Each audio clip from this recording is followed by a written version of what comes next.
well. Let's do that. I'll call the meeting to order then, Liz, at 3 o'clock, or maybe we have to say 3:01. I don't know. And I guess we should call the roll. Okay, are you ready? Hop Calhoun. Present, Washtenaw, or let's see, Scio Township, Washtenaw County. And Jacqueline, I believe, is not here. Isn't she out of town, right? That's correct. She's out of town, yeah. Marty Mayo. Present, Scio Township, Washtenaw County. Lisa Pappas. Present, Scio Township. And Tim Redmond is not here yet. Will Weber. Present, Scio Township, Washtenaw County. And Liz Wiseman, I am present, Scio Township, Washtenaw County. And I think I saw There's Barry. Barry's around here. There he is. Okay, good. All right. Thank you all for attending. We do have a lot to go through, so we'll try to make it as efficient as possible. Did you receive the agenda? Yes. Are there any modifications or additions? Thank you, Liz, for reading it closely and helping tune it up a little bit. Oh, you're very welcome.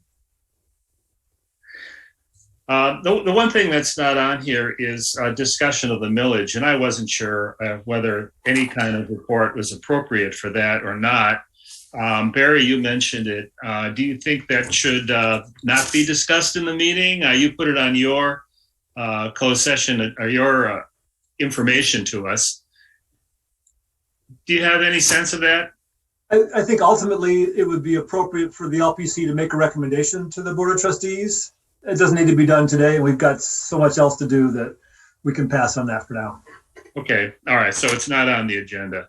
So we'll put that on for next month, though. How about all right. that? Let's make a point of that. So we'll go to then approval of the minutes if there are no additions or comments on the agenda. We have two meetings that occurred in the past month. Did people have a chance to read the minutes, and are there any comments or corrections? No comments on my part. No comment. Read them. All right. No, they look pretty good, Liz. Nice job. Thank you. Very readable and very concise. Let's vote separately then to approve the regular meeting 196 of 1021. We have a motion. I would make such a motion. Support. From Hob and Marty. Okay. All in favor? See, I guess we have to call the roll again, don't we? Okay, Hob, Yeah. Yes. Marty, Yes. Lisa, Yes. Will, Yes. and Wiseman is yes. Good. Then the second one was our special meeting, number 34. Any comments or corrections there? No. May we have motion to approve? So moved. Thank you, Marty. Support. Support from Hob. Call the roll, please. Hob, Yes. Marty, Yes. Lisa, sorry, I'm putting Yes. you. Will, Yes. and Liz is yes. All right. Very good. Will, I think we need to officially approve the agenda. Did we do that? Let's do that. May I have a motion to approve the agenda? So moved. Thank you. Second. I will support. Thank you. Moved and seconded to approve the agenda. A little out of order. Thank you for pointing that out, Liz. Call the vote, please. Okay, Hob, Yes. Marty, Yes. Lisa, Yes. Will, Yes. and Wiseman is yes. All right. Still no sign of Alec or Tim here, so we'll just continue. Next section is public comments. Welcome, everybody. Have you anything you would like to say? Pam, I see your hand there. Yes. Can you hear me? Yes. Okay. With the holidays coming up, I'm wondering if Hob can tell me if there's going to be a walk in one of the parks on Saturday, December 4th. If somewhere in the meeting, if you could make sure and cover that so I can, because it doesn't look like Parks is going to meet then before that time. and I'd love a heads up. That's it. Thank you. Hobbs, you want to comment right now? Sure. Yes, in my liaison report for parks, I was going to note, and I will note here, the next tour is in December. It's on Saturday, December 4th.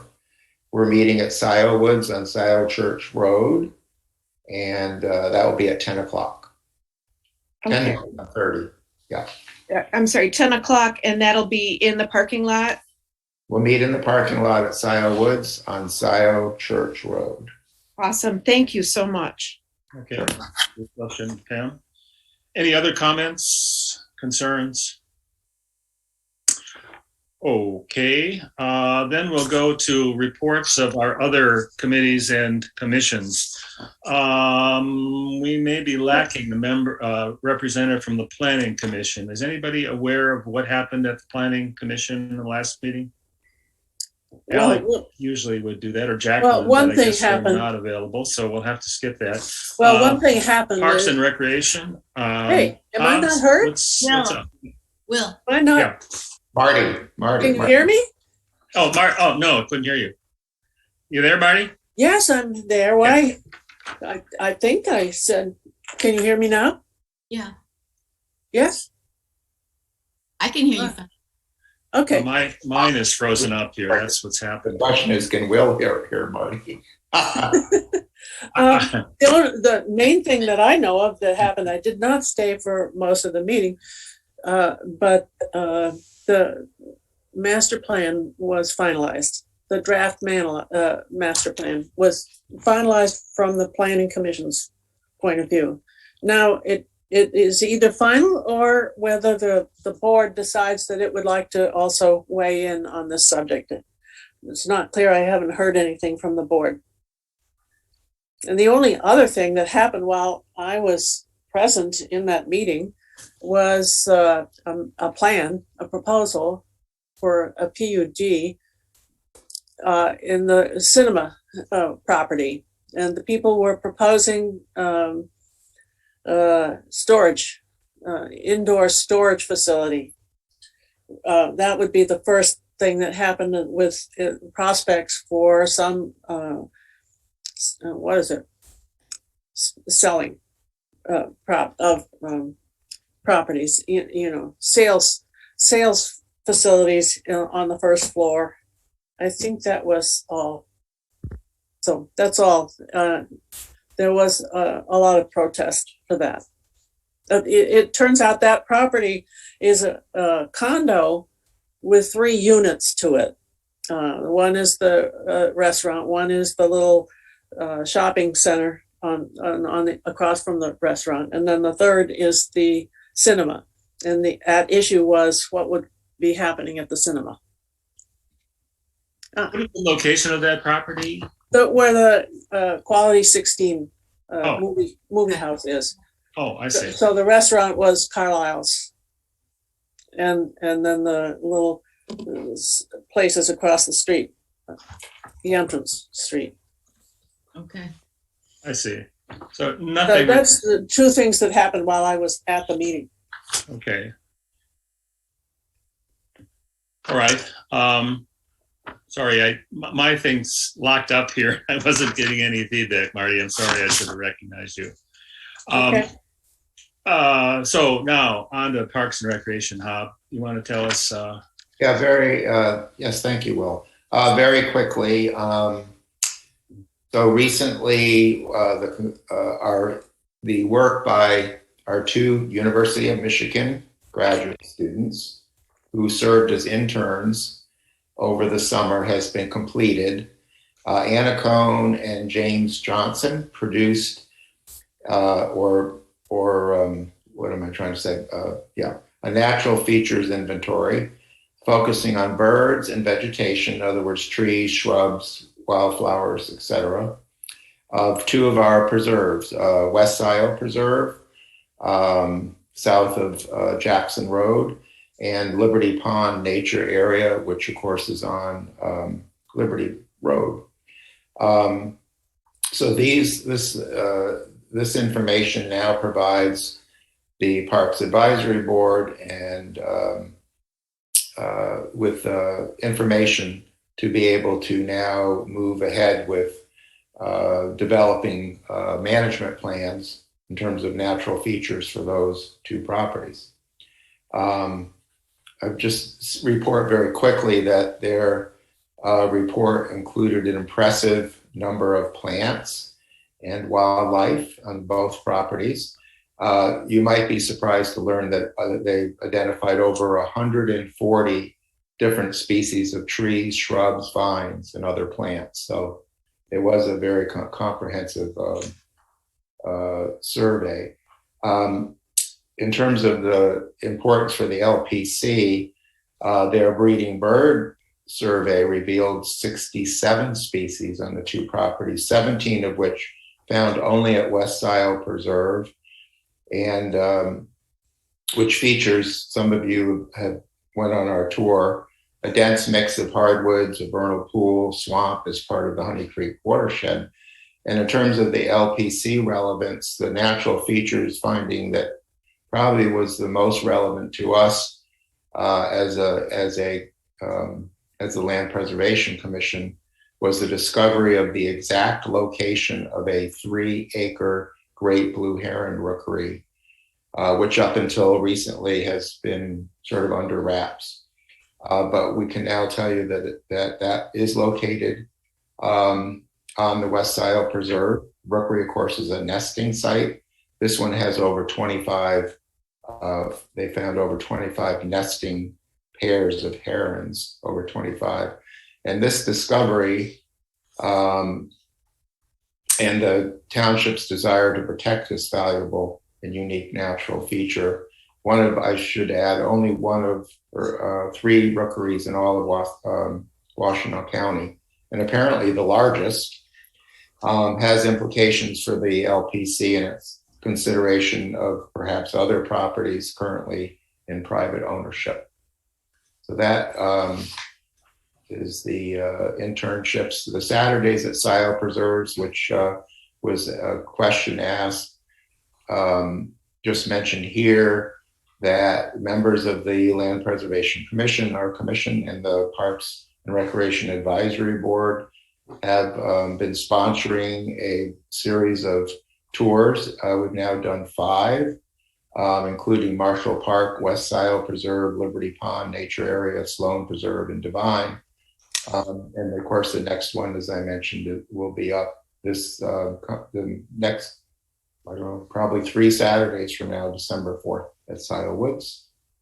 That is my report. Thank you, Hop. Transportation and Alternative Pathways. Did anybody attend their meeting? There's a little bit of a concern. One of the Board of Trustees expressed an interest in having a volunteer from our commission be a representative on the Transportation and Alternative Pathways.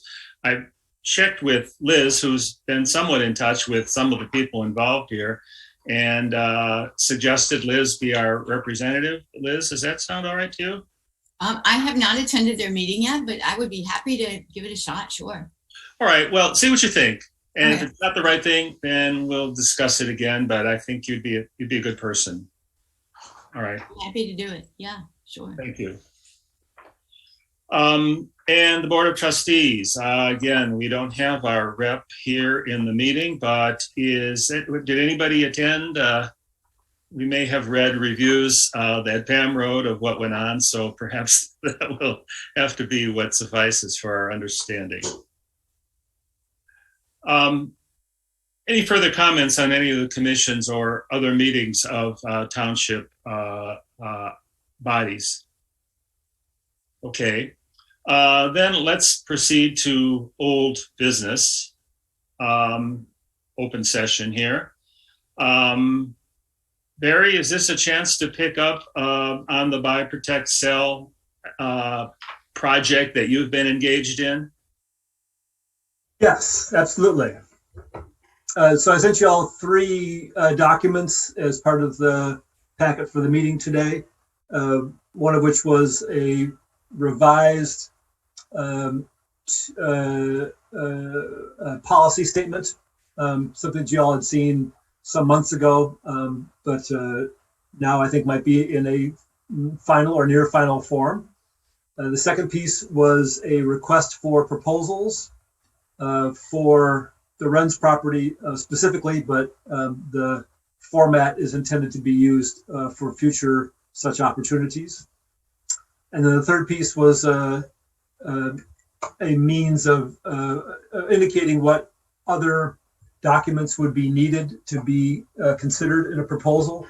And this is the initial stab at how we would evaluate those proposals that are received. So I'd like to get some feedback from y'all today on that. Ideally, we'd be forwarding that on to the Board of Trustees for their consideration. We had talked previously about having the Township's General Counsel, Mr. Fink, have a look at these also before the board approves them. We would like to have the RFP for the Wren's property be approved and submitted, circulated for proposals to be sought as soon as possible. Next month would be great. I think January would be sufficient also, but as soon as we can get that out the door and start notifying prospective buyers that property is available, that would be great. Okay. I hope you all had a chance to read them. Are there any immediate comments on the draft that Barry sent us? I thought it was very good. I particularly the criteria for evaluating proposals. I think that was very nicely written, and inclusive. The one concern I had, Barry, it's really quite a list of conditions, you might say, or criteria, I guess, maybe loosens it up a little bit. Yeah. Do you think it's such a list that it might discourage some people because it does emphasize certain practices that not all farmers are currently engaged in? And I realize all of the things that were suggested would be things that would be preferable to us, but I'm just thinking about whether we'll get the greatest number of responses if we're quite restrictive in what we lay out as expectations. That's potentially the case. I would hope that all types of prospective buyers would respond to this, whether they're currently engaged in or have experience in some of the conservation practices that are specified there. Mm-hmm. And just sort of throw their hat into the ring and see how they do. Yeah, Will, I understand your concern, and I've been thinking about if I was wanting to farm, in this case, I guess this isn't specific to the Wren's property, but would be used for that. Is that right, Barry? Yes. Okay. So I guess sort of the other way of looking at this is that if we don't ask, someone's probably not going to be prompted to tell. I mean, and almost in a way that we're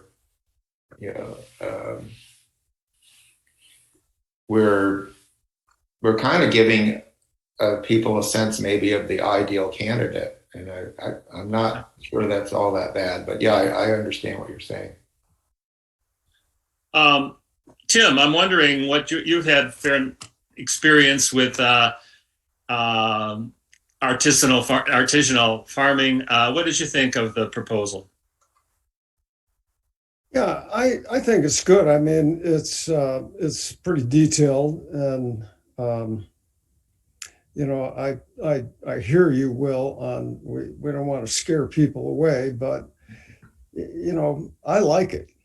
I like I like the direction of it, and I think it's gonna go well with finding the type of farmers that we'd like to put on that ground. Okay, good. Yeah, I think you make a good point that it does, in fact, is complicated enough so that it eliminates some kinds of farmers that we would not necessarily want to see. that would get eliminated anyway. All right. Barry, the other thought I had, the more we require of potential applicants in terms of documentation and financial wherewithal, a farming plan, it is a fair burden to place on the buyer, but maybe that's perfectly appropriate because, as Marty's suggesting, it would screen certain people out. But will it also place a burden on the LPC and specifically possibly on you, Barry, because the kinds of activities here, the evaluations are probably going to be vetted by you in terms of what people are suggesting. Are you concerned that we have the bandwidth to be able to handle these kinds of purchases or endeavors? Not currently, but we'll also find out. I mean, if we get 100 responses, then that might change. But I don't think we'll get that many, but I think we'll get a good many. I bet you we'll get 20 or 30. Really? And I'll, my intention here is that I'll weed out a bunch of them and then either share it with the entire LPC, or it may be necessary for us to form a little committee of 3 of you, perhaps. Once I've narrowed it down some, maybe in the end we only have 3 or 4 or 5 really strong candidates. If that's the case, then it may be possible for y'all to just evaluate those. It may take a special meeting depending on what else is going on with us. But I'm not currently concerned about that. But this will be our first go through also, and we'll learn. Yeah, I'd be surprised if we get 20 or 30, Barry, but that'd be great to be able to look through that many applications. And if you want a helper doing that, let me know. I'll be on your committee. All right, great. Search committee. Great, thanks, Ed. Yeah, in fact, it might be a way to develop relationships with prospective people who may or may not be successful in their bid in terms of future opportunities, I guess. So yeah, I think it's a great innovation personally. So Barry, did you want us to recommend this now to the Board of Trustees? And have you talked with Jacqueline about it? I know she was involved in an earlier stage. Has she passed in any way on this final product? No, she was included with the transmittal that I sent to everybody here, but she may not be in communication. And I did, get comments from her previously and incorporated those into these drafts. Okay. I still would like to have her take a last look at it to make sure that her concerns and desires are being recognized. But short of that, I would say if you all are ready to make the recommendation to the Board of Trustees that we adopt the policy as drafted, the format of the RFP generally, but also the specific one for the Renz property, and then the criteria for selecting properties, that would be a wonderful thing to happen today. Oh, I am here, but I'm in a meeting. I'm sorry. Marty, you want to mute yourself there? Yes, so I'm sorry. Yeah, I'm having had a chance over multiple meetings to delve into like the township to adopt.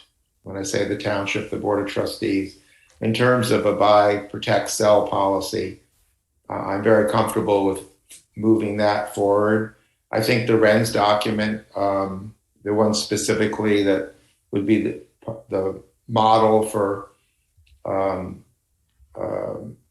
request for proposals, I think is good, and I think the criteria for evaluating proposals for buy, protect, sell projects is also adequate. So I'd like to make a motion that we move ahead and make a recommendation to the Board of Trustees to adopt these 3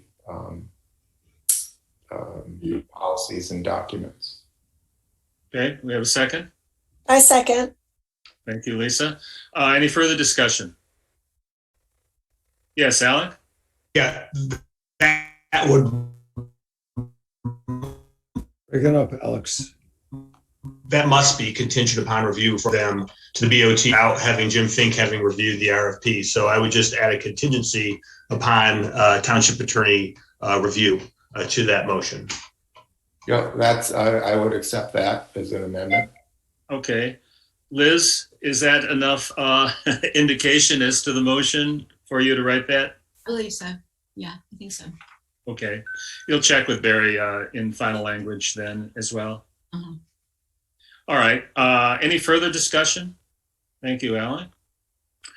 Then let's vote on it. Liz, would you Okay. take the vote? Hobb, Yes. Marty? Marty? Oh, yes. Lisa? Yes. Jim? Yes, if you've got me attending after coming in late, yes. I have you. Will? Yes. And Wiseman is yes. All right. Very good. Thank you, Barry. I know a lot of work went into preparing that. Is quite a nice document. Thanks. It was a lot of work. But I feel really good about it too. And again, having conversations with folks from around the country about these kinds of endeavors, we're on the cutting edge here. So that's really cool. And we'll also be committed and the Board of Trustees as well, for being willing to pursue these kinds of projects. I think it really is the leading edge. I'm hearing it more and more, like, boy, there's these, properties that are coming up for sale, and people don't want to do easements, and this is really the way to go about doing it. So I could see what we're accomplishing here being applicable to other places as well. So, Barry, how are people finding out about it? Well, how would a farmer go about finding out about the opportunity to buy, protect, sell? And are there opportunities to improve on that moving forward from a PR, marketing, communications perspective? this is obviously our first time through it, but I've already identified a number of ways by which we can advertise, if you will, the availability of this. So part of that's through the township, through the newsletter, and through the website. We have a number of local partners here, particularly the Washtenaw County Conservation District, that has been interested in having a database of property seekers of this nature. There is now a revised land link program that has been established here in the state of Michigan. So that's something that we can tap into. I've been keeping an email list now for many years for people who have contacted me wanting to buy conservation property around. And I've already notified a couple of them that this is going to be coming up. So watch your emails and get your ducks in a row. So that's for starters. I mean, we'll learn as we go as well. But I think between our partners and the township and my email list in particular, we'll get some good attention to this particular property. Yeah, you forgot to mention Farmer Beer Night, Barry. Oh, there you go. Farmer Beer Night. Yeah. There are farmer groups that are kind of informal and you might call them private. They're not through any the county or the township or anything like that. But there are groups of farmers that we can, that probably have lists of 50, 60 people in the area who are farmers or interested in being farmers that we can access to, Lisa. So when that document is approved by the Board of Trustees, that would be added to the Scio Township website so that anybody that's interested, they could just send a link to that, or Barry's email list. We could do, good news, this has been approved. And yeah. Okay. And here's the RFP, and here are the criteria by which we're going to evaluate property or proposals. It's so exciting. Here's where to send it to. Yeah, absolutely it is. Yeah, as Tim said, there's other networks of people that are out there, and if I don't have immediate access to them, it'll find their way to the farmer beer groups and other folks like that. Like some people on my email list is Tantre Farm. They don't need any more land, but they know of people who are looking for land, and so they'll forward it on to other people and so forth. So, yeah, no, I would agree that the interest in this request for proposals is going to be very, very high. It would be interesting to see if it's 2 people, 20 people, or 200. Yeah. We may have our work cut out for us, but I'm excited about moving ahead with this and identifying who will be farming or what people will be farming that property on Wagner Road. Yeah, Well, it seems like we're doing a good thing. Did you have something more, Lisa? Well, I was just going to offer, if it's ever useful to have an online form for managing prospects, I would volunteer myself to Barry, because if this becomes as popular as we think it's going to be, and to have some sort of online form to make things more manageable for ranking them and processing them. So just offering my support on that from a online survey perspective. perfect. That'd be for us too, Lisa, for the commission, or for the people who are responding to the RFP? It would be something that I could co-develop with Barry that would be made available to prospects.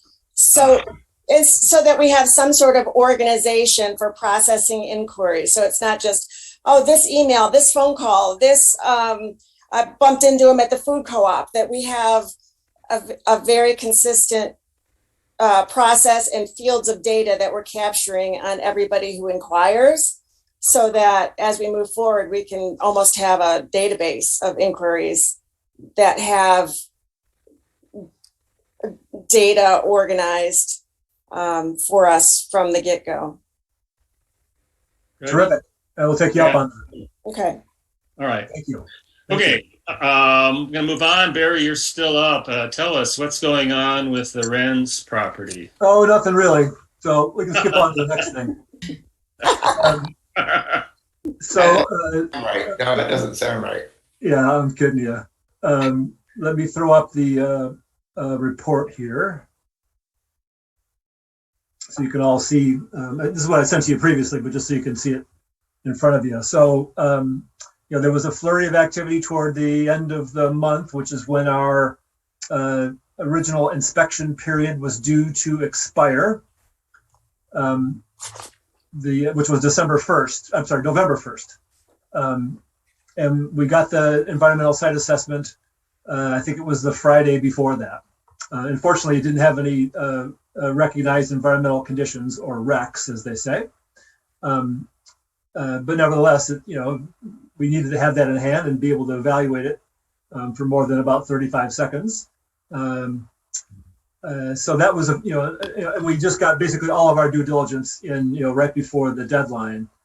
So we requested the extension, and for that matter, the absence of a septic field on the property that was discovered as part of the due diligence, has to be addressed by the estate. So they really needed more time also, and so they were good enough to grant an extension of the inspection period to December 15th, basically 45 days from the 1st of November. And no extension to the closing deadline was granted at that time. The current contracts that we have are for that, the closing to occur by the end of December, with a 30-day extension that we can exercise. So really, we will, regardless. So really, the deadline is January 31st. There's no way that we can close by then either at this point. But the idea is that we will, go back to them sometime here in the next 30 days or less, and say, here's where we're at on things. This is the things that you had to do. Here's the things that we had to do. And we will agree to make our deposits non-refundable if you extend the closing deadline. And I would say at least to March 31. I'm going to push to see if we can get it to be April 30th, just to be on the safe side. So that was a big relief. Obviously, a lot of work went into that also, and I'll credit Mr. Fazio, our attorney, for his efforts on that. He's invaluable. So then the appraisal, one of the pieces of due diligence that we got in here in the last couple of weeks. it was not clear to me about how they reached their conclusions and what the conclusions were for that matter. So I spent literally probably 4 or 5 hours going over things and trying to figure it all out, and then finally got to the point of where I could email a set of questions to the appraiser to say, can you tell me these things? And she did respond to that fairly quickly, within a day or two. And that was helpful, but then it led me to another smaller set of questions, which I sent to her a couple of days ago, and to which she has not responded yet. But nevertheless, I figured some things out, and so now I feel confident in the appraised value for the conservation easement, which is $2,995,000. It's a little bit less than what our purchase agreement states, which is $3,050,000. That was an estimate that we had installed before we had the appraisal in hand. But part of the challenge was that since the estate owns the entire 110 acres, they evaluated the entire 110 acres, and yet the easement's only going to be on 101 acres, more or less here. And so it took me a while to tease that information out of the appraisal. And again, I'm confident about the numbers at this point. I still would like to have her confirmation of that, but I think we can move forward on that basis at this time. So they value the entire property at $3.774 million, and separately valued the 9.5 acres that the township is going to purchase for the fire station and water tank. And that was $225,000, which is less than what the Board of Trustees had approved. It was based on other things, but unfortunately, they approved more than what the appraisal says it's worth. So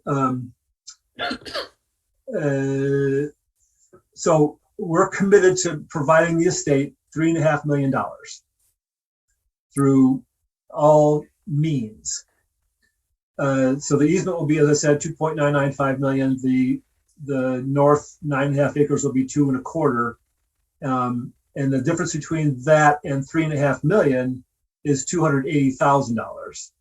And so that's what the working number is in terms of what we'll put into the RFP for this property to say, this is the value of this property going forward.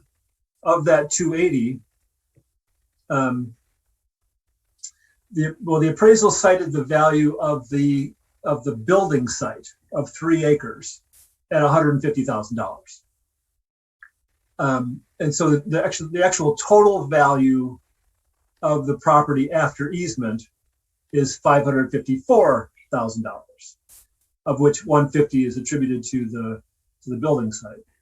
And that works out. And then so if you subtract 3 acres from 101, it works out to be about $4,200 an acre for the land with an easement on it, which is a little bit higher than I think is accurate, but not too far off the mark.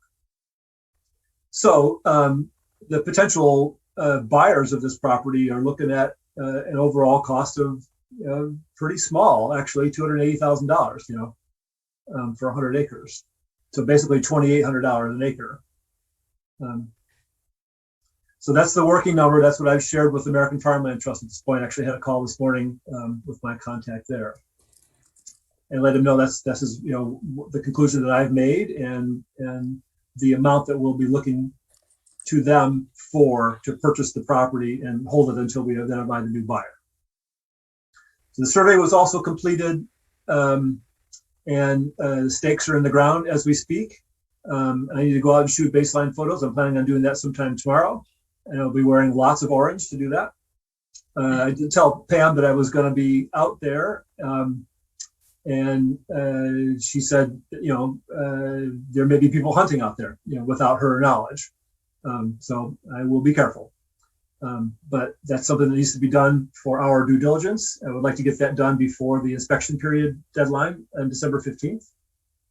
I'll be picking up the aerial photographs and maps from the county office sometime tomorrow as well. I mentioned the environmental site assessment was completed and there were no wrecks about that.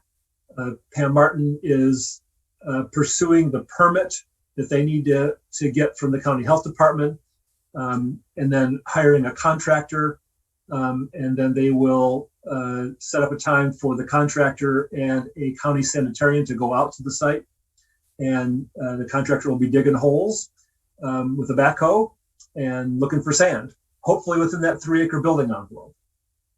It's possible we may need to reconfigure that or even enlarge it in order to find a perk site.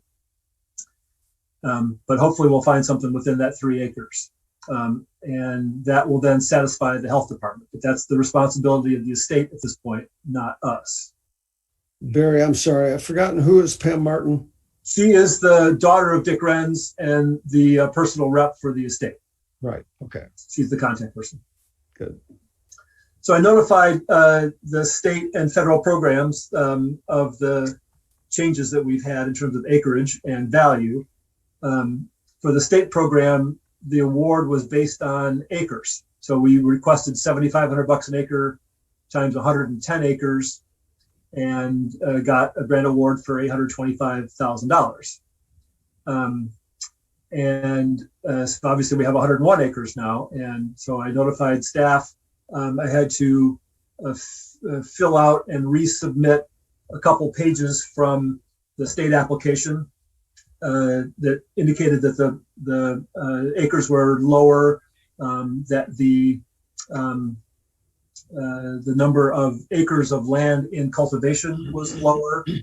I also had the recent appraisal numbers and the commitments from the federal program, which we didn't have at the time that the state application was submitted last December. We also have in hand the commitment from County Parks Commission for $432,000 and change. So I included that in the application resubmittal. I don't think that's going to be a problem because I don't think the score is going to change all that much. It may not be the number 1 scoring property in the state anymore. It still may be, but it'll certainly be near the top. And they're not going to pull the funding for it. It's just when there's a change in the acreage, they want that to be reflected in a revised application, and that has been submitted to them. For the federal program, the award was percentage basis. So we asked for 29% of $3,200,000, which was my estimated value for the easement at the time that we made that application back in February. And now that we have the actual number of 2.995 million, their contribution will be reduced accordingly, not by a lot, but some. So I didn't list it here. Actually, it's at the top of here. The way I've got it right now is purchase price $2,995,000. The federal grant award will be $868,550, which will be 29% of $2,995,000. The state of Michigan MDARD amount will be $760 and change. That's down from $8.25. And I said the county is committed to $432,344, which is about 14%. So 29% federal, 25% state, 14% county. And then the Greenbelt Commission's recommendation for a similar amount that the county committed of $432 and change is on the city council agenda for December 6th. I fully expect them to pass that as well, but it's not a formal commitment just yet. If all those things fall into place, then Scio's share will be something in the order of $501,000. Might be $502 at the end of the day, but it'll be about 17% of $2,995,000. Great. Good job, Barry. Yeah, a lot of things to manage there. Barry, I'm just curious, is there any prospect at all that a buyer will come forward before American Farmland Trust puts its money down on the deal? I mean, an actual farmer buyer? You know, if the RFP goes out, you know, next month, and, you know, we have a 60-day window, say, and, you know, we get, you know, a few good applications, it's certainly conceivable that AFT would not need to be involved at all, but they are our backup for that, just in case we don't find somebody or it takes a little bit longer than that. but it's certainly conceivable, by March 31 or April 30th, that we'll have that new buyer identified and they'll have their financing and be ready to go. All right. And But Barry, plain safe by having a backup. I assume, you tell me if I'm right or wrong, that I shouldn't be talking to any farmers about this until the RFP goes out? I think it's okay to mention that this is coming up. I've mentioned it to a couple of people that have contacted me. Yeah, I have too. So Yeah, I've got a couple of calls from people. Yeah, and I would just say, tell them to watch the township website, and any other means of finding out, whether that's for me or Tim or Hob or anybody, at some point, they may call you and say, "Is that thing ready yet?" And you can say, "Yes, it is. Go to the township website and you'll find the materials." Mm-hmm. I don't see any problem with that at this point. And the $280,000 is a fixed cost. Is that right? There's no bidding involved here. Great question. That's, we've committed to, $3.5 million to the estate, and that's the remaining piece of it after the easement and the purchase for the public services. That's a good question. We could, and I said that the appraised value, for what it's worth, of those rights is $554, if I remember correctly. So 280 is a hell of a good deal. Your RFP indicates that the township is not to make any money in this process as it stands now. Is that still stand? Is that a hard and fast rule? That's one of the things that the county farmland committee, LPAC, stated had to be a part of our policy statement, that we would not make any money off of it. Okay. Mm-hmm. I think that also might be something to follow up with Jim Fink, Barry, because this relates to the other opportunity that we had on Marshall Road in the past with regards to selling a parcel that we didn't have an obligation to necessarily derive monetary benefit from it. We were evaluating it based on the criteria, which would be the RFP. And I would also suggest, like people said, I think it's fine talking about this. I would just suggest that make sure that when you're talking to prospective farmers, that we are also very clear that there will be an RFP process, which is very specific, which will be a requirement in order to proceed. So but sharing information is sharing information. Sure. I would prefer, I agree with Alec there, but I would prefer that I don't get deluged with inquiries in the short term. I would rather wait, for people to respond to an RFP. If they've got a question or something about it, that's one thing, but there's enough on my plate right now to not have to deal with a lot of folks that are inquiring about properties, especially that, I think we have a number now also, which we didn't really have before. I get calls from a lot of people saying, "Oh, I want to buy land. How much you got?" "I got $15,000. "Yeah, well, good luck. You're not buying this property." And Barry, so that, pardon me, that 101 acres includes all of the buildings there on the south end. I'm sorry, on the north end of the property. It includes, yes, all the existing buildings, the house, and there's a couple of buildings that have been used for some purpose. They're not usable now, and they're probably not salvageable. They're not worth being salvaged, but it does include everything with it, and also, if you will, the burden of dealing with those buildings. We're not knocking them down. Right.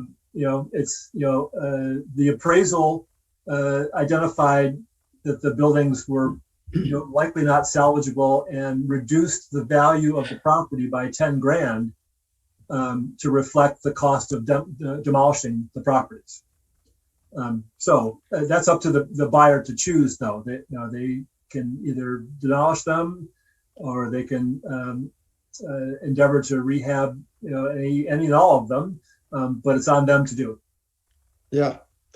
And I think it's somewhat likely anyway that, particularly if we find a young couple or young farmer, that they'd want to lay into that house and maybe the outbuildings and restore them rather than knock them down and rebuild. Yeah, that's their choice. Right. We're not taking a position on that. You buy the property, you decide what to do. Yeah. Yeah. So I also amended the conservation easement to include, this is something we talked about a while ago, and the support for the language that's used in Ann Arbor Township that requires that the arable or tillable portions of a property be put to an ag use, so it just doesn't grow up to weeds. Whatever that might be. It might be hay, it might be pasture, it might be vegetables, it might be corn. Doesn't matter what it is. And so I inserted that language into the easement. So that'll be something that people will be on notice for. You're buying 101 acres, and I think that there's about 80 acres that's in ag use at this point. You got to figure out what to do with 80 acres. Yeah. Barry, what do you think the timeline looks like for taking a look at all of the RFPs, giving them a chance to come in first, doing the PR part of the work and waiting for the proposals and then reviewing, and as Alex says, making sure that our ducks are all in a row legally and responsibly? You got any sense of what that timeline looks like? I mean, well, having Mr. Fink review these documents before the board approves them is a wild card. I know his plate's been full with lots of things. It may take him a while to do that, and it may not be possible to get the board to approve them with his blessing in December.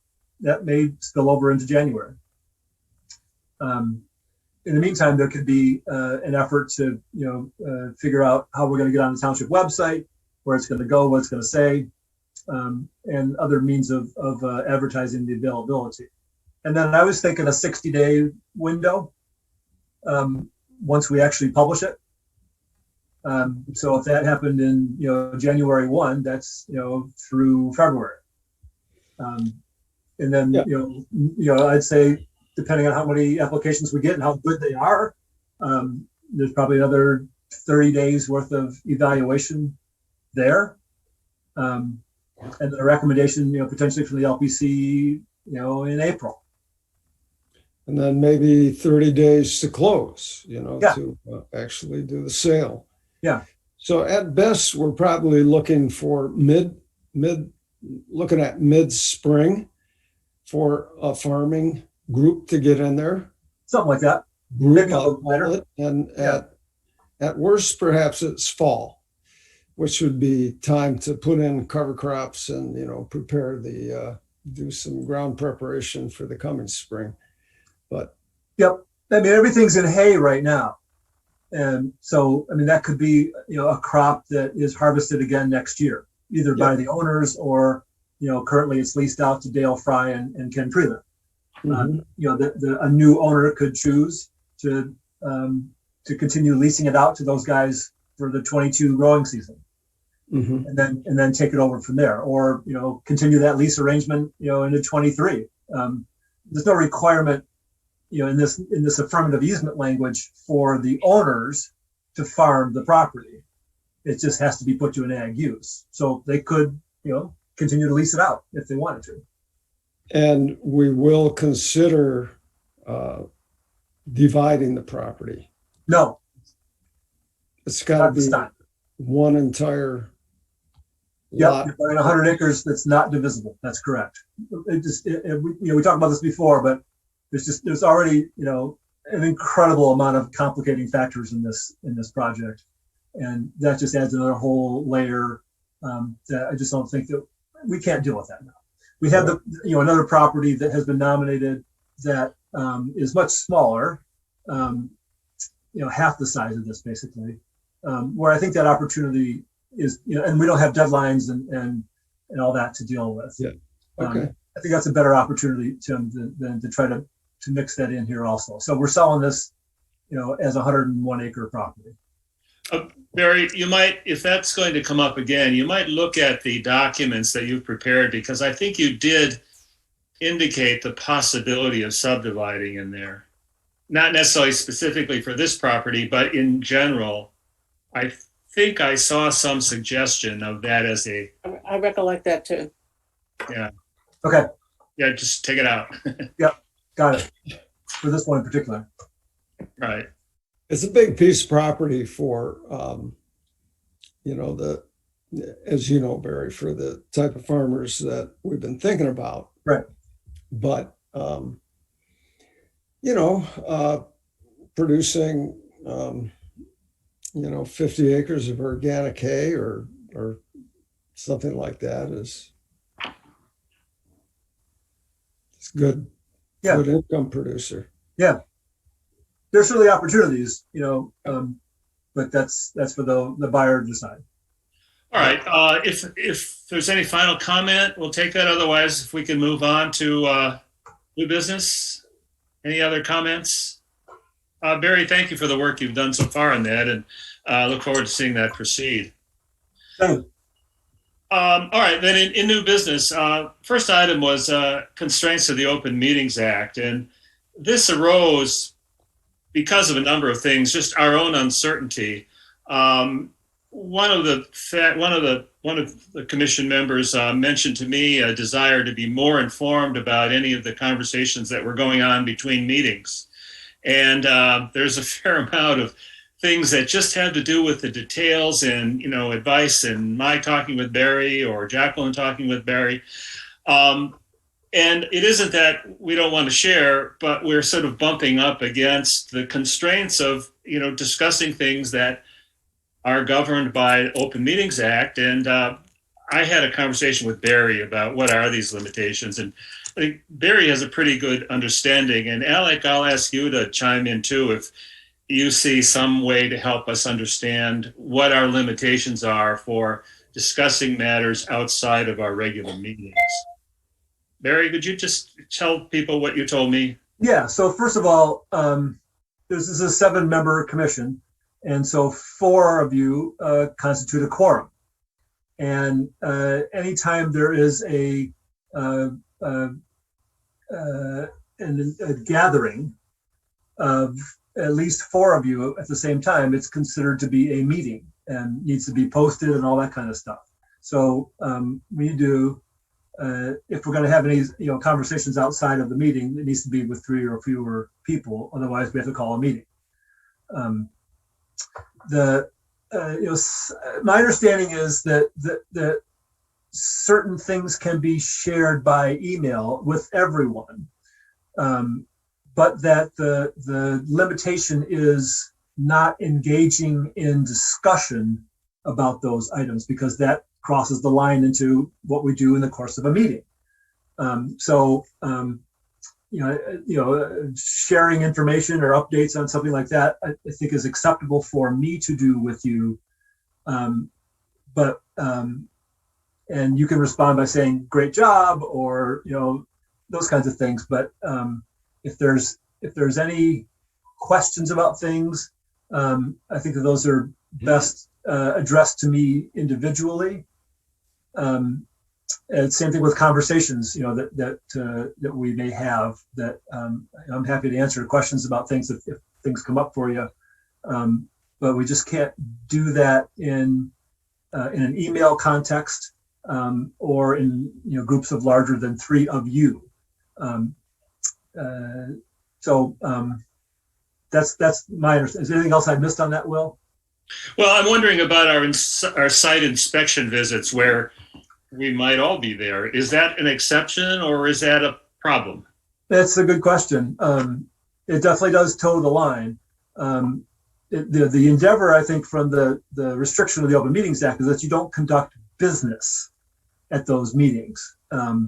And so, that's a gray line there. I think for us to go on a property visit and look at a property and, talk about, the features of it and so forth for a future meeting to score that property, that's acceptable.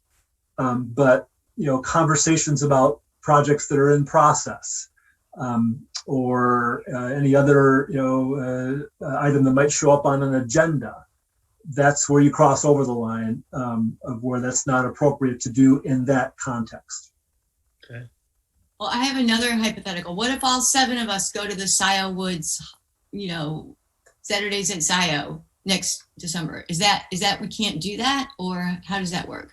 We can't conduct business there? Yeah, Alex. I'll let Alex get his hand up.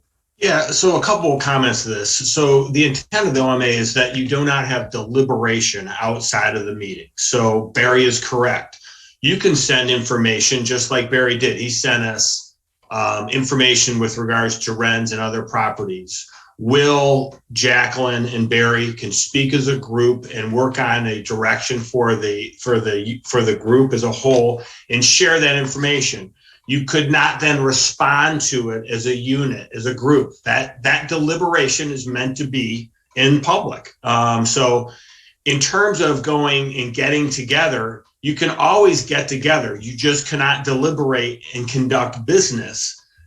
Going on a walk in the woods is not conducting business. Okay. I would suggest if you were going to talk about something related to the LPC and you were talking to an individual, you would still not be in violation of the OMA. If you said, let's huddle up and have all 7 of us talk about a particular issue, that would be in violation of the OMA. Okay. Or any 4. Or any 4, yes, that's You correct. can do 3, but not 4. Correct. That's for commission members, not including you. Eric. Correct. So you can be there with 3 others, and that's fine. It's not as restrictive as it's being. The intention is obviously if we're talking about a particular parcel, and with regards to a site visit, remember that there are exceptions to it. Obviously, we have to go into closed session with regards to potential topics, as well as on the BOT, that are information that is not public yet, that has a I don't know what the language is specifically, but Jim could weigh in on that, because we have to be able to conduct legal matters outside, and we have obviously the Board of Trustees together. We can determine that, and I think that our site visit, because there is an implication that it's not public yet, and it's intentionally not public for the benefit of the applicant as well as the township, that would not fall within that criteria of the OMA. Once it is public, then absolutely, once again, just like it was with the Wrens property. Our site visits, let's use Wrens as an example because it's a public property right now. We had to evaluate that property prior, and that we are not under obligation for an OMA when we're evaluating that property because it is not public yet, and it actually has we have a fiduciary responsibility between the applicant and the township. Once that went out and we've expended funds, that changes it. And then obviously we went into an OMA situation where we've shared it via the agenda and via discussions amongst us all. Okay. Barry, one other thing that we discussed was any correspondence that is subject to the Freedom of Information Act. Just tell us a little bit about how our interactions, written interactions, email might come into conflict there or be subject to the FOIA. Yeah, my understanding is that that our email exchanges are subject to a FOIA request, and also, reports that I provide for you are potentially subject to FOIA requests also. Okay. We've not had many of those, but just to be cautious. If there's confidential stuff that we're dealing with, there's a reason for that, and we don't want to push that over the edge. That if somebody decided to submit a FOIA request, that we may need to respond to that with information that we may not want to release. All right, thank you. Everybody have a sense of what our limits are here? Yeah, that's very helpful to me as a new member, all of that. Thank you. All right, good. Thank you, Barry and Alec. You're welcome. And as I said, people are welcome to email me directly or call me directly if they've got questions about something. That's all legit to do. All right, the next item is the Moore property inquiry. And we don't want to take a lot of time on this, but it's an example of, I guess, how even with our best efforts, we make agreements that still have some ambiguity in them. Want to just tell us, Barry, where we are with that? And again, I don't think it's something for us to debate, but give us a feeling for what your sense is that is going to be the way to handle the request that came to you. Yeah, so I sent you a note about this as well. Actually, let me close this. And this is in regards to the Moore property on North Delhi Road, a 24-acre property that we got an easement on several years ago from Tom and Ellie Moore. They live in a house on the property, and that is included in a residential building envelope. And then there's also a beautiful old, 19th century barn that says Meadowcroft on it, and also a pole barn and a couple of small outbuildings as well on the north side of the property in an agricultural building envelope. And we permit the other agricultural structures to be built in the ag building envelope. And then in the residential building envelope, we allow for the house to be, what's the terms? Let me pull that up here real quick.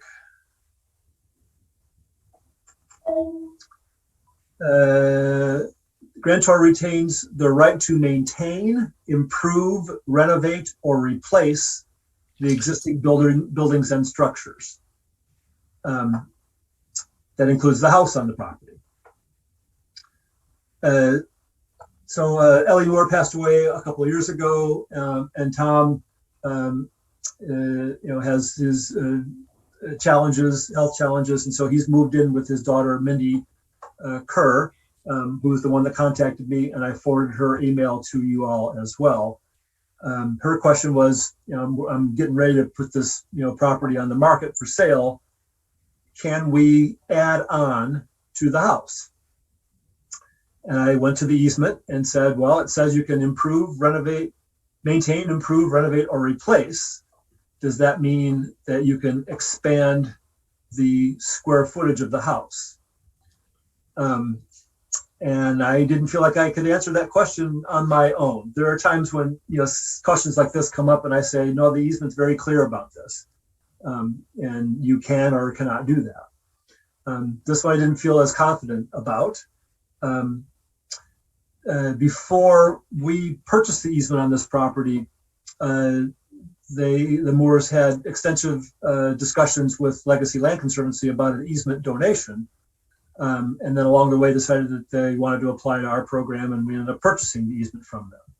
Mindy's assertion is that in the discussions with Legacy, it was very clear and was in draft easements with Legacy that they could add on to the house, that is, increase the footprint of the house. And I said, I don't see that in our easement, and perhaps that was overlooked, but your parents have the opportunity to review these documents and have them reviewed by an attorney. It wasn't like we did this all in 24 hours, and it doesn't explicitly state that. So the question is that something that could be permitted under the easement? The other thing I noted was that there is an amendment paragraph that goes with every one of our easements. And there it says that valid reasons for granting an amendment are as follows. And the first one is clarification of language. So I'm looking for some direction on this as to how to respond to Mindy as in her request of can they add on to the house. I said, if you want to go up, I don't see any problem with that. That's it's not expanding the footprint. If they wanted to, make it available to a prospective buyer that they could add on to the house, is that possible to do?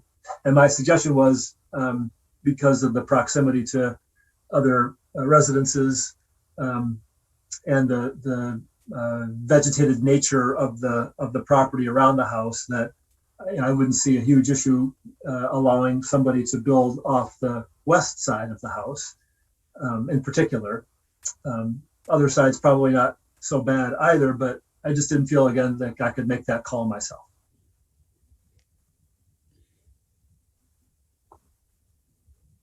So the suggestion was maybe Mr. Fink should have a look at this. Now, does that seem like a good approach? Yes. Alec? Yeah. Sorry. You're Alec, saying- go ahead. Well, I was thinking, and I don't know how many people are familiar with this property. This was done a number of years ago. But for instance, when we are evaluating a property in a historic district, we also evaluate the impact of where the addition may be built. There's some other criteria that we use, obviously, but I think there might be a benefit to evaluating literally firsthand rather than via an aerial, because the historic barn that she was referring to, where I remember going downstairs with Barry and looking at the horses and the riding stable. I think that the way that addition would manifest itself could have a direct impact on whether or not we feel that it was served the conservation of served the property or was a disservice to the property, so to speak. I would certainly recommend that Jim take a look at the language. I am not against an addition in any way, shape, or form to the building, but I would perhaps want to reevaluate it to make sure that we could provide the greatest opportunity for them to sell the property while minimizing any impact to the conservation and natural features of the property as well. I know that you saw in the letter that she was talking about getting rid of the riding stable, which is the white, I believe that's correct, Barry, the one with the white roof in the picture. Correct. Possibly. And I think that it's helpful when you're out on the site to be able to make some of those evaluations on whether or not you would feel that an addition on a particular northwest, east, or south elevation would be a detriment or a benefit to the parcel as a whole. The problem, of course, is that this is hypothetical. They haven't sold the property. It sounds like they're not going to make the change, but they want to give assurances to a prospective buyer. So it further complicates a sale if we still have this uncertainty hanging over the owner that, we're going to have to take a look at what you're going to do. So I don't know, is there a response Alec, to that? Marty, do you have something to say? Sorry. Well, I'm looking at this and thinking the house does not look to me like it's in the conservation easement lines. The house seems to be separate. So that if there were any change made to the house, that might be different from a change made to one of the other buildings in the conservation easement. So to clarify, Marty, the house, everybody see the aerial photograph? Yes. So the house at 4275 is not part of the property. The house at 4243 is. Oh. Yep. 4275 was the original farmhouse for the property, but that's in a different ownership. It got split out years ago. So Yeah, okay. 4243, where you see that driveway there? Yeah. Coming off of North Delhi, that's the house there, right where the numbers are. Okay. Yeah. Sorry. It's kind of hidden by the numbers, so you wouldn't necessarily notice it was there. So what about the possibility of a site visit to just look at it? Is it worth it? I don't know. I mean, it is to me, but I might suggest that after you have an evaluation of Jim Fink and even the possibilities regarding the language of the conservation easement, maybe as a secondary step rather than a primary. okay. I don't know if, and that's just a suggestion. I think that Jim and Mr. Fazio perhaps need to evaluate the limitations or interpretation of the language to see whether or not it's even feasible per the way it's written, and whether or not we would have to either amend that language and or could entertain the potential to build. I know that there was an assumption based on conversations they'd had with Land Legacy, but I don't know if that is necessarily germane to our easement language. I don't think it is, frankly. I mean, I Right. understand they had those conversations. They may even have draft easements laying around, but the language did not, the language that Mindy was talking about did not make its way into the easement that we signed and recorded. I would suggest Joe Fazio for sure, because that language, improve, renovate, replace, that's pretty open-ended. And people have various ideas of what they should do to make their house even better. And it really could affect, a larger part of the property. So, I mean, to me, an amendment, considering an amendment would be an appropriate thing to limit the scope of any addition. Or change, yeah. Well, can we agree then that Barry should take this to one or both of the attorneys we work with and have it reviewed, and then, accordingly respond to, was it Ms. Kerr? Yes. Mindy, yeah.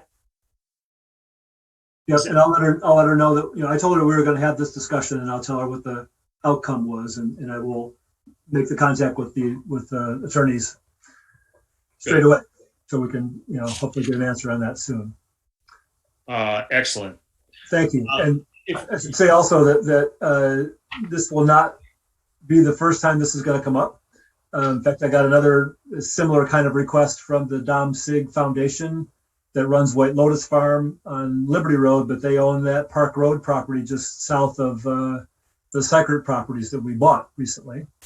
They had some ideas about a couple of things they wanted to do out there and asked me if that was acceptable. And I said, you need to, according to the easement, you need to tell me what your plan is. This is sort of nebulous at this point. What's your location and so forth. And so there'll be a couple of these kinds of requests coming up. So it's good to have some clarity on what the process should be for evaluating those kinds of requests. Right, good. All right, well, thank you for bringing that to our attention, Barry. And I think the virtue is we develop a process for considering these. And so thank you for leading us into that. The next item on the agenda is the request for lease of the Sykert agricultural lands. And you recall, this is the 3 parcels that we just bought. And a familiar name is involved in the request for the lease. Barry, you want to tell us what's happening here? Yeah, I got a call from Ken Prelip, who's business partners with Dale Fry. They're the ones that are, working the Wren's property as we speak, but they also, work a lot of other ground in Scio, and they both live in Lima Township, just across the boundary off of Parker Road. So Ken saw the article in the newspaper about us buying the Sykert properties. They had farmed that in the past, but not for the last couple of years, and asked if we'd be interested in leasing it to them, the arable portions of it. And I said, well, I'm happy to bring it up. So the whole purchase that we made was for about 93 acres. And by my measure, pretty close to half of that is tillable ground. And it's something that, we had some preliminary conversations with about a long time ago, whether we would continue to, or, seek to lease it off to somebody. It's also not out of the question that we could, since we only used our own funds to buy that property, there was no federal funds or county funds or anything else. It is possible that if we didn't want to continue owning the arable portions of that property, that they could be split off and sold. Subject to a conservation easement, of course, but that's it was going to be a future conversation for us to have But in the meantime, Ken contacted me and said, would you be interested in leasing out those lands?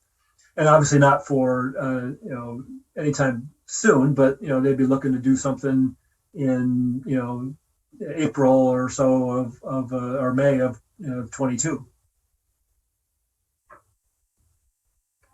Any thoughts? Bob, I'm wondering whether we have a concern about proximity to the heron rookery with any kind of activity. Would you perceive any potential threat there?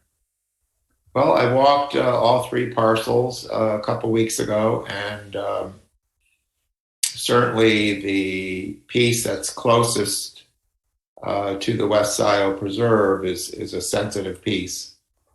And so farming it isn't an issue. The question is, if we were to sell it, what we would actually gain. I think the benefits of selling, and that is a probably 75% arable land, that 35 acres just to the east of if you remember, there's a piece that what the appraiser thought was landlocked. That's the piece I'm talking about.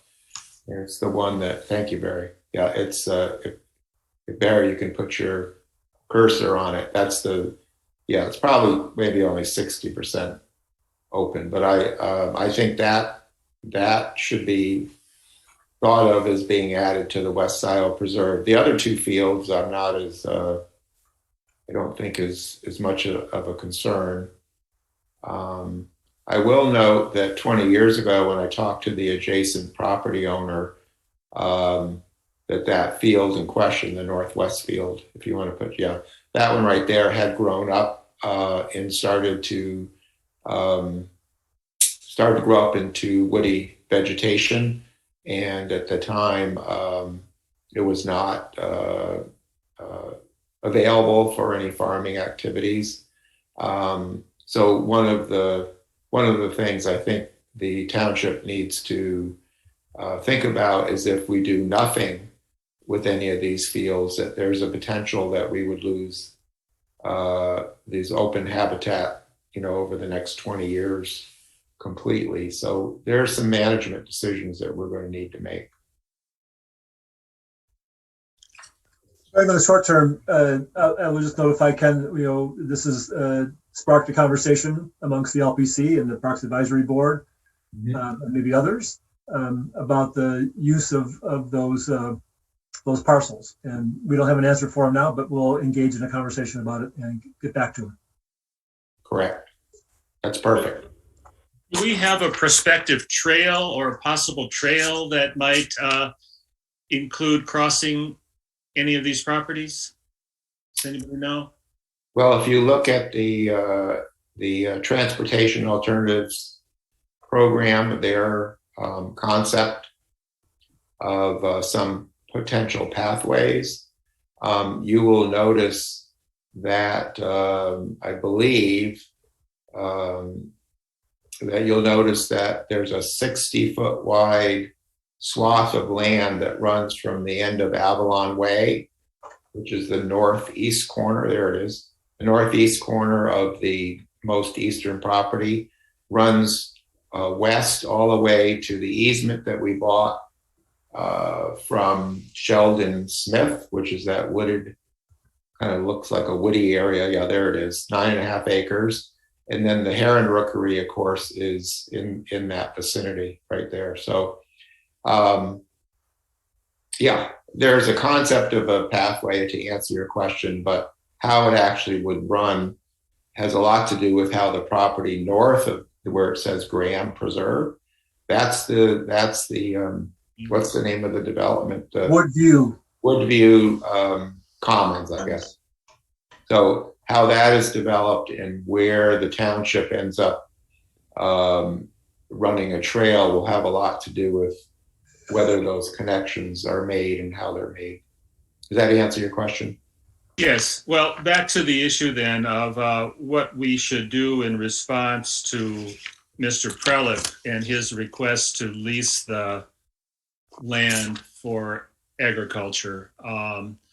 Is it ours to make that decision, actually? Is that part of our mandate to prescribe what uses can be done on land that's already been purchased? It seems to me that's more of a Parks Advisory Board role. I think Alec has his hands up. Will, Alec? Yeah, I would agree with that. What I would recommend, though, and I think this is actually going with LPAC. One, yes, I agree with Hod. There needs to be a management of this, the Sykert property as a whole. There is the intention of a pathway through this area. The absolute, route is yet to be determined. But yes, it's using a number of these parcels and hopefully maybe incorporating that 60-foot wide easement.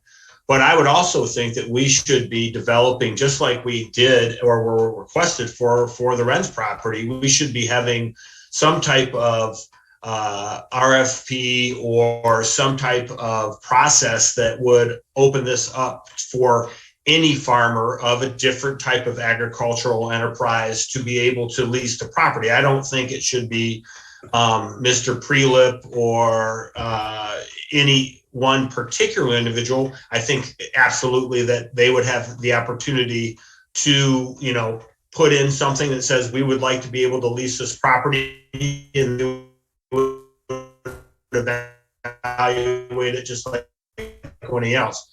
I think that should be farmers that may want to use it for whatever agricultural purposes they desire. That's a good idea. Absolutely agree. Yeah, no, I think, Alec, you've hit the nail on the head. Should be opened up. We certainly have no reason not to consider this request, but it should be we should be looking at a wider range of possibilities.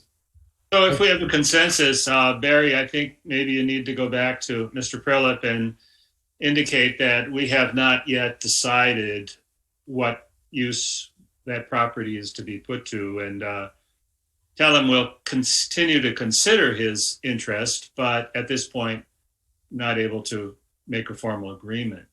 Does that sound all right to people? Yes, absolutely. For me, yeah. Okay. All right. Well, thank you for your input. And I think it's interesting to identify the need here to actually get engaged with management. I think we would all agree with that, but also it's not ours to really do. But Hobbs, we'll count on you to make sure that happens. Sure. All right. Will do, Will. All right. The final matter is any other remaining items in the consultant's report for open session. Barry, do you have others? Yeah, I'll just run through a few things here. I want to mention that I've completed the fall monitoring visits. Still got to deal with the forms, and once again, I'll be sending them, sending the landowners 2 copies of the forms signed by me, asking them to sign both, keep one, return the other one in a stamped address envelope that I will provide for them. And that seems to have worked pretty well last year and earlier this year. And I'm happy to report no incidents on any properties. Oh, good. And I strive to get that all done before firearms season starts, and I succeeded in doing that.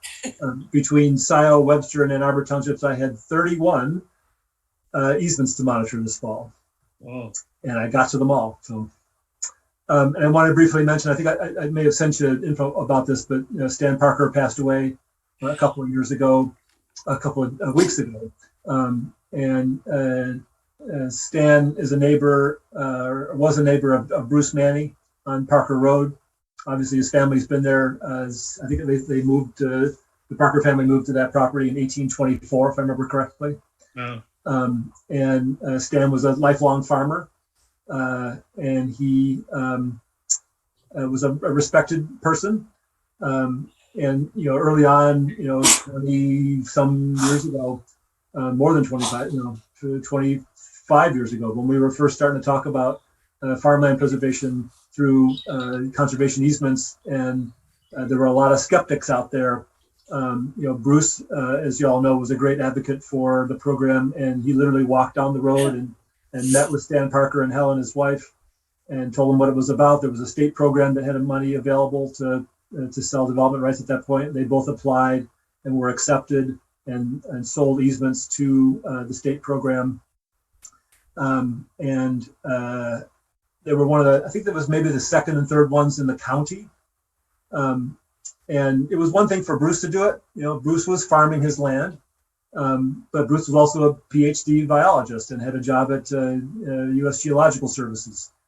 He wasn't legit. Stan Parker was legit.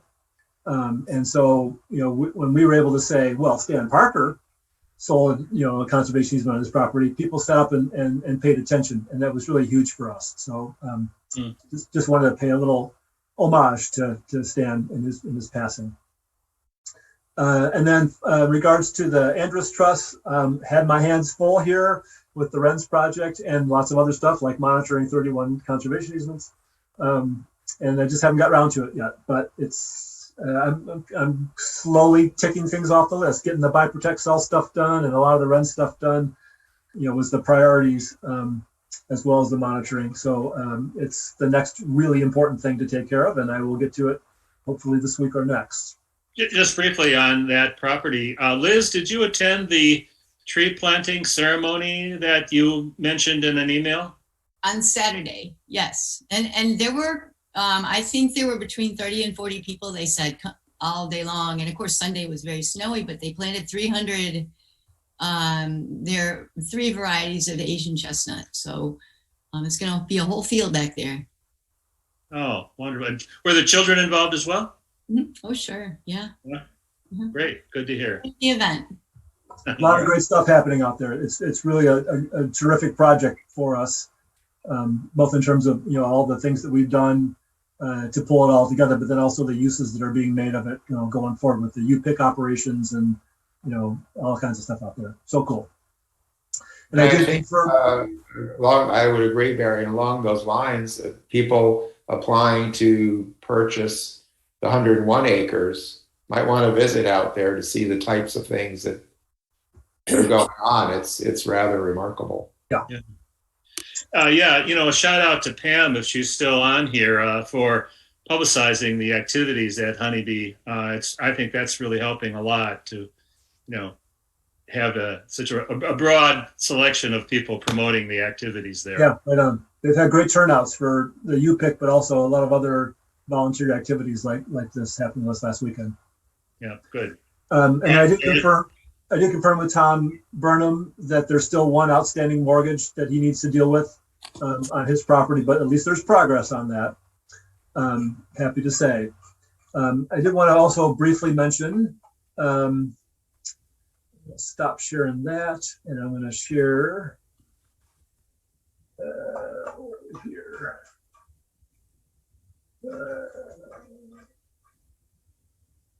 Crap, can't find it now. So we mentioned in the oh, there we are. Everybody see that now? No. No. Oh, okay. Shoot. Oh, there it is. How about now? Yes. All right. Cool. So this is we're just talking about the Cycred parcels. This is that northwest landlocked parcel that we just bought. This is the Sheldon Smith property here. Here's where the Heron Rookery is right here. This is the southern part of the Woodview Commons property that runs all the way up to Baker Road. And one of the things that happened at the BOT meeting recently, last week I think it was an approval of the site plan for the plan unit development on the entire property here. Some of you have seen the depictions of that. There's more commercial uses further closer to Jackson Road. And then these 2 fields back here are proposed for residential use. And actually, the residential use spills out over into this area of the woods right here, which is a very nice woodlot, you know, mature woods, nice diversity of trees, not a lot of invasives and so forth. I was disappointed, to say the least, when I walked out there and saw that was potentially going to be removed for these housing developments. The reason that the BOT acted to approve that was that the developers have an option to purchase the property and a deadline coming up for that. And they wanted to have something approved so they could exercise their option to purchase the property. So they do have a site plan that's approved. They could pursue that if they want to at this point. But there have been continuing discussions about what the makeup of the different uses on the property will be. They apparently want to have more residential and more residential on the north part of the property, closer to Jackson Road. And at Liz's encouragement, after being out to the preserve with Hob, I made a phone call to Doug Luan, our township planner, and said, is there any possibility that we might be able to secure more of that southern part of the property in conservation, whether that's through the PUD process or a conservation easement purchase or an outright purchase? And he said he would be willing to bring it up with the developers. And because those discussions were ongoing, I forwarded to, I think, just Liz today, the email from Doug saying that he notified the developers of our interest in some or all of this, 50 acres more or less out there. So it's at least in their mind that there are other options that are out there besides just putting in some sort of development on that part of the property. This part of the property was nominated 11 years ago to the county program. They long before we got anything done out here in terms of the preserve. So it was kind of an isolated piece and not of interest to them. I endeavored to make some contacts with the previous owner and just never got anywhere with them. But this is what they had nominated basically in that application 11 years ago. So I just thought, let's talk about that in terms of either a preserve addition or a conservation easement that would provide even a greater buffer for the Heron Rookery, which is again down here on the Bennett Russell Preserve area. So anyway, just wanted to give you a shout out about that to let you know that I'm making inquiries and seeing if there might be something more that we can do in that area. Right. And that's all for the open session report. No actions to be taken in that. All right. Is there any sense of timeline for that PUD or the development process? My sense is that they're likely to come back with a revised site plan that will need to go through the Planning Commission and the Board of Trustees for approval, and they probably want to break ground on that next year. So I would say that should be expected sometime soon, which is why I wanted to jump right on this and say, here's some other options for you to consider. So, yeah. I think that Alec can confirm this, but I believe as part of that approval by the Board of Trustees that the developer is being asked to come back within 6 months with a revised plan. Okay. I don't recall the specific timeline. It's PUD it's a specific site development, so they would have to go back through the entire process if they were to amend their site plan to accommodate any changes that were being proposed. I will say that they also offered a number of public benefit public benefits when they, in regards to Woodview Commons, regarding large contributions to paths, large contributions to water service, well beyond their impact on it. But it is up to them to bring back a new proposal to the Planning Commission first. And the Planning Commission would have to review that as a new revision to the site plan, and then it would come back to the BOT. So it would be a number of months for sure. Okay. Thank you, Al. Yeah, I think I remember reading 6 months. Good. But All right. weren't we interested in providing more protection for the rookery so that there would be greater distance from where it is and with any building? And I'm wondering if there's any effort to speak with the builder when he comes with a revised plan that this would be part of it. I will say yes, and they did that. Actually, part of what the agreement was is we actually had a conservationist out to review the property. Hob knows this. They also revised their building schedule so that the building would be reviewed and tried to timed in such a ways that would be less impactful on any activities to the rookery. And then there was another discussion about actually enabling the Parks and Rec and or in combination with the Carla Wortman to have somebody review the impact on the rookery all during the construction process. So there actually were a number of elements and layers of protection that were discussed and looked at to be implemented in order to protect the heron rookery. Okay. Good. Yeah, and Barry, just real quickly, I'm looking at my map on my phone, that there's a huge piece of woods just to the west of those preserves and off of Moosoff Lane. Do you know anything about what's going on with those? Do you know what I'm talking about? They are to the south and to the west of the development that we're talking about. And it would be to the west and south of the rookery. It's a pretty big plot of woods. Some of that would disappear, Tim. On this Woodview property, Tim? Looking at some easement areas that we have. Is that right, Barry? At the end of Moosoff Lane?